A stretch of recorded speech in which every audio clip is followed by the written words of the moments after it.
Hello, I am Ved Prakash Chaudhary और मैं आपकी आज छत्तीसगढ़ की क्लास लूंगा। ठीक है, तो आज हम पढ़ेंगे छत्तीसगढ़। तो छत्तीसगढ़ पढ़ने के लिए आपको सबसे पहले इसका इतिहास पता होना चाहिए कि छत्तीसगढ़ आया कैसे। ठीक है, इसके निर्माण में किन किन लोगों की भूमिका रही और किस तरीके से धीरे धीरे करते ये छत्तीसगढ़ का निर्माण हुआ। ठीक है, so as we know that the first thing is कि हम इसका हिस्टोरिकल बैकग्राउंड पढ़ेंगे। सबसे पहले हिस्टोरिकल बैकग्राउंड, ऐतिहासिक संदर्भ, इसे पढ़ना बहुत जरूरी है। ठीक है, क्योंकि छत्तीसगढ़ एक ऐसा सब्जेक्ट है सीजीपीएससी में, आप प्री पढ़े या मेंस, आपको पढ़ना एक ही चीज है। ठीक है, बस हम जब मेंस पढ़ते हैं तो उसे इलॉबरेट करके अपने राइटिंग प्रैक्टिस और राइटिंग स्किल के द्वारा अपने आंसर राइटिंग को क्या करते हैं, थोड़ा इंप्रूव करते हैं। ठीक है, बाकी फैक्ट्स जो है वो आपको प्री के वाले ही उसमें पुटअप करना है। ठीक, तो ऐतिहासिक संदर्भ की हम बात करें तो क्या है भाई ऐतिहासिक संदर्भ। तो इसके पहले आप ये जान लीजिए कि ये इंडिया का 26 नंबर का स्टेट है। ठीक है, इसके साथ दो स्टेट और बने थे। 26 में बना था सीजी, ठीक है, 1 नवंबर। ठीक, उसके बाद 9 नवंबर और एक 15 नवंबर। ठीक है, तो आप देखेंगे कि 9 नवंबर को कौन सा बना, UK, that means 27, and 15 November 28 number में झारखंड स्टेट बना।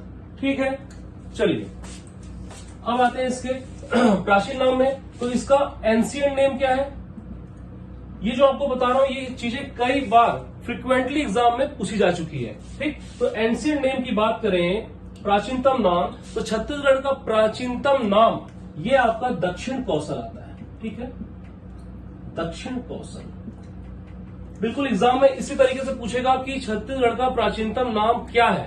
अब वो कंफ्यूज जिन नामों से करता है आपको, जो अदर ऑप्शन होते हैं वो देख लीजिए। इसके other names,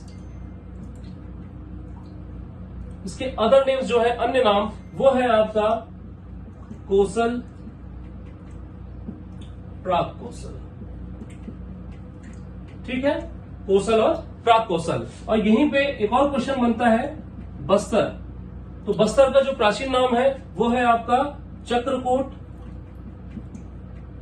and Bhramarkot.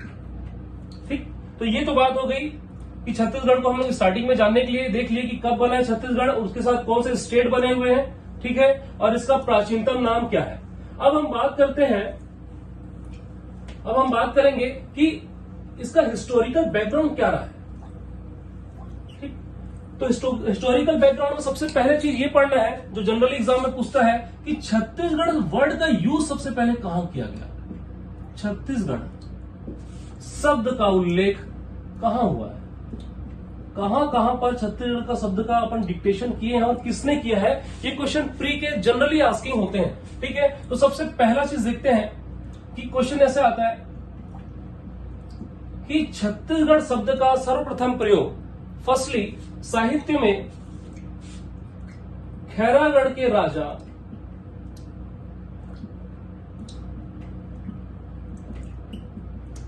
Lakshmi निधि राय, इनके एक चारण कवि हैं जिनका नाम था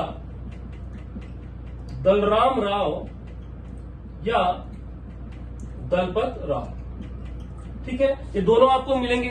तो ये जो दलराम राव है ये इनके चारण कवि हैं। ठीक है, किसके चारण कवि, खैरागढ़ के राजा लक्ष्मी निधि राय के चारण कवि। ठीक, तो इन्होंने 1487 में सबसे पहली बार क्या वर्ड यूज किया कि छत्तीसगढ़। ठीक है, इसमें इन्होंने अपने राजा को चारण मतलब बढ़ाई करते थे राजाओं की, वो चारण कवि हुआ करते थे। तो उन्होंने बोला कि हे सुनो चित्त दे हे लक्ष्मी निधि राय कि गढ़ 36 में न गड़ैया रही।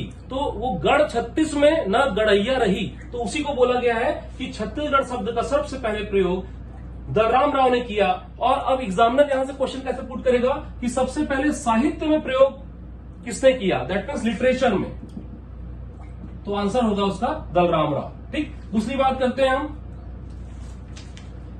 करते हैं कि राजनीतिक संदर्भों में, पॉलिटिकल एस्पेक्ट्स, राजनीतिक संदर्भों में सबसे पहला प्रयोग कौन किया छत्तीसगढ़ शब्द का?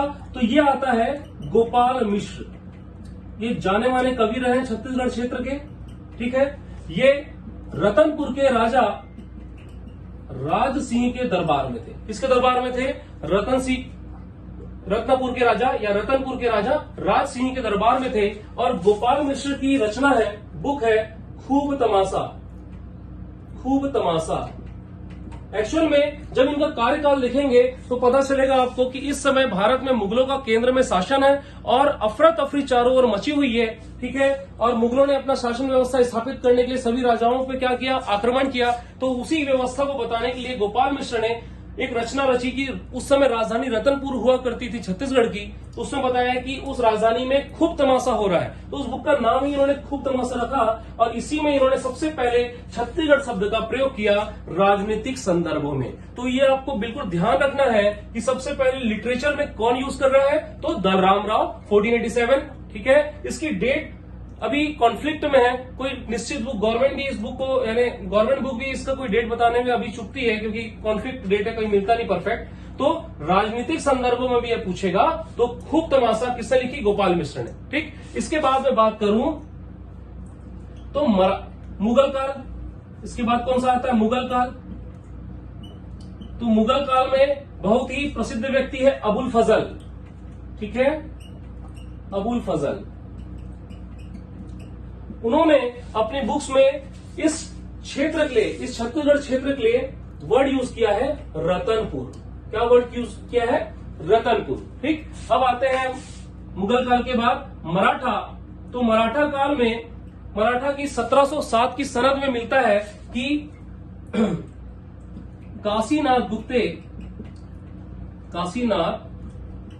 गुप्ते इन्होंने अपनी बुक नागपुर कर भोंसलेची बखर, नागपुर कर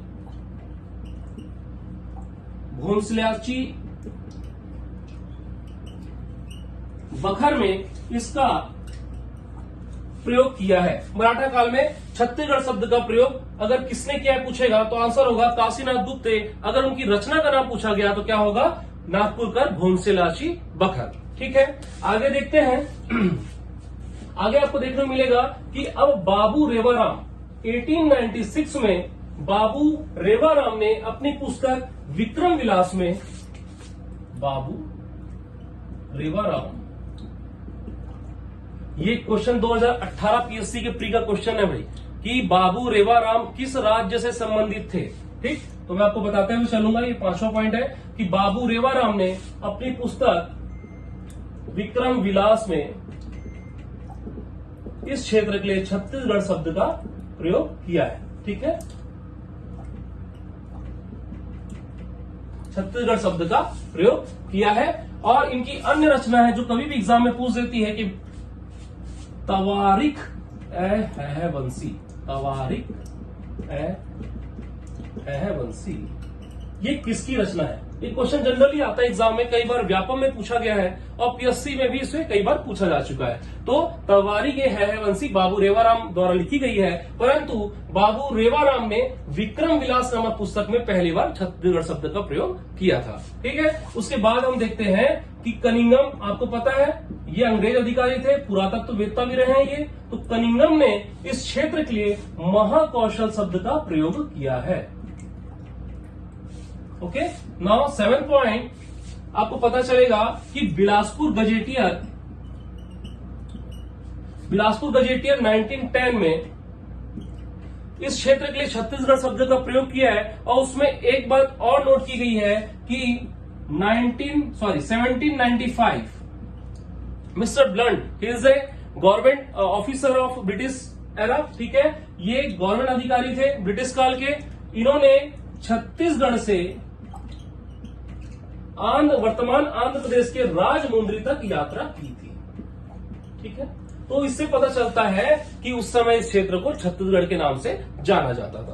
तो ये तो बात हो गई आपका कि छत्तीसगढ़ के नाम का उल्लेख कहां कहां पर किया गया है और किसने किया है, ये तो आपको बहुत अच्छे से पता चल गया।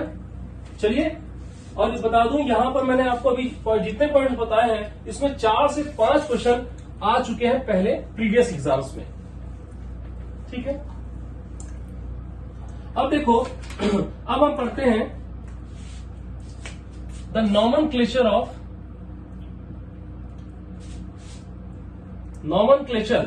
नामकरण नॉमेनक्लेचर ऑफ छत्तीसगढ़। तो छत्तीसगढ़ का शब्द का प्रयोग तो आपने पढ़ लिया, किसने किसने किया। अब ये पढ़ते हैं कि छत्तीसगढ़ का नामकरण कैसे हुआ। ठीक है, देखो पहला, यहां पे सबसे पहली अवधारणा मिलती है वैगलर साहब की। वैगलर अंग्रेज अधिकारी हैं। दूसरा हीरालाल गुप्त जी, हीरालाल गुप्त साहब। और तीसरा आपको मिलेगा ब्रह्मदेव राय। ठीक है, ये कलचुरी शासक थे, याद रखिएगा। तो वैगलर साहब का ये मानना है, इन्होंने अपनी थ्योरी दी कि जरासंध, आप लोग जानते होंगे, महाभारत आपने देखा है तो, कि जरासंध ने क्या किया था।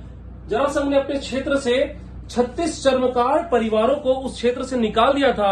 और जब 36 चर्मकार परिवार जब वहां से भाग के, उसके डर से भाग के यहां पर आए, तो उन्होंने 36 घरों की स्थापना की और उन्हीं 36 घरों के माध्यम से इस क्षेत्र का नाम छत्तीसगढ़ पड़ा।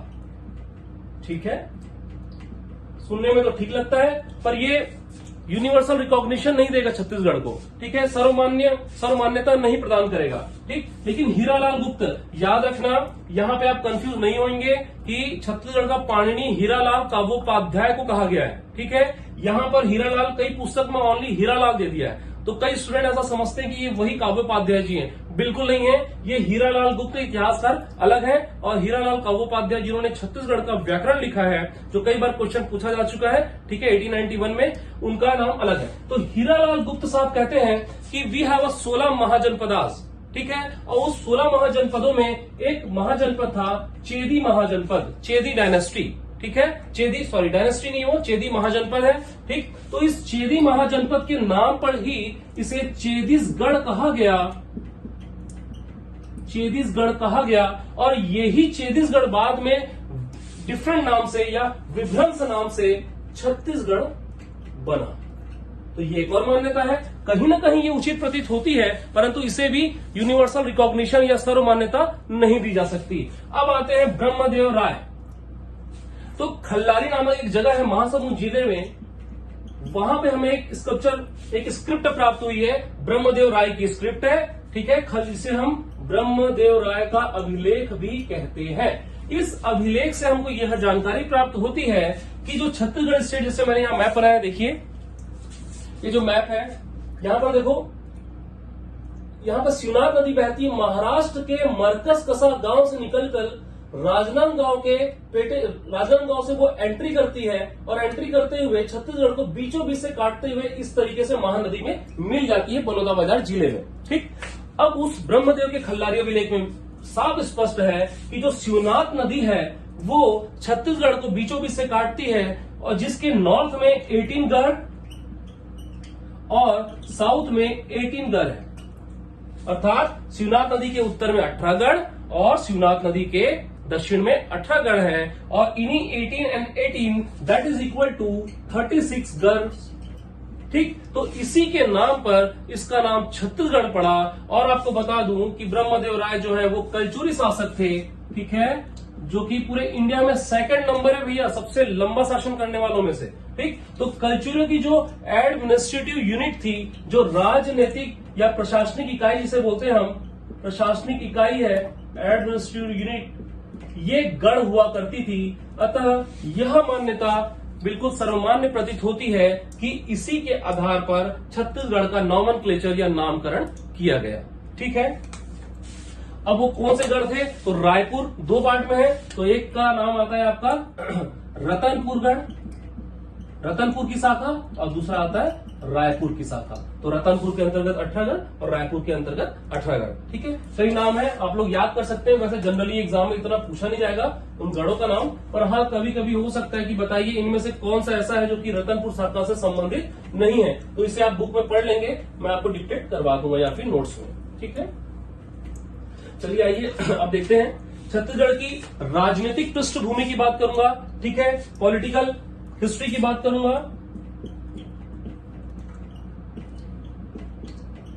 पॉलिटिकल हिस्ट्री, राजनीतिक पृष्ठभूमि। तो अभी तो मैं यहां आपको इतिहास पढ़ाने नहीं जा रहा हूं, जब मैं इतिहास करूंगा तब आपको पूरा संपूर्ण इतिहास पढ़ाऊंगा, पर यहाँ पे कुछ चीज जानना बहुत ज्यादा जरूरी है, जैसे कि छत्तीसगढ़ का उल्लेख जो है वो ऋग वैदिक काल में हमें प्राप्त नहीं होता। इसका एक बेसिक रीजन है कि आप देख रहे हैं ये देख लो आप मैप, ये विंध्याचल श्रेणी है, नर्मदा नदी गई, और ये सतपुड़ा श्रेणी है। ठीक, आर्यों का कोकोसियस पर्वत से यहाँ पे आगमन होता है और इस क्षेत्र में सबसे पहले वो अपना रहवास स्थापित करते हैं। इसका मतलब क्या है कि आर्यों ने अभी गंगा नदी क्रॉस नहीं की है, इसलिए देखना ऋग्वैदिक काल में गंगा के इतर कोई पार्ट आपको नहीं मिलेगा। पूरा पार्ट जो है आपको सरस्वती का उल्लेख मिलेगा और आपको नॉर्दर्न इस क्षेत्र की उत्तर पश्चिमी क्षेत्र की व्याख्या मिलेगी, परंतु अभी उत्तर के मैदान का कोई भी वर्णन उसमें नहीं मिलता। लेकिन जैसे ही आप उत्तर वैदिक कालों में जाते हो, उत्तर वैदिक काल में देखो वैदिक काल है, ये दो पार्ट में डिवाइड है भाई, एक है ऋग वैदिक काल और दूसरा है उत्तर वैदिक काल। ठीक है, हम आराम से पढ़ेंगे, डोंट वरी। ठीक, ये ऋग वैदिक काल है और ये उत्तर वैदिक काल है। तो ऋग वैदिक काल में छत्तीसगढ़ का कोई नाम उल्लेख बिल्कुल नहीं मिलता, कोई भी इंफॉर्मेशन नहीं मिलती, परंतु उत्तर वैदिक काल में आपको रेवा नदी का उद्गम और रेवा नदी का नाम मिलेगा।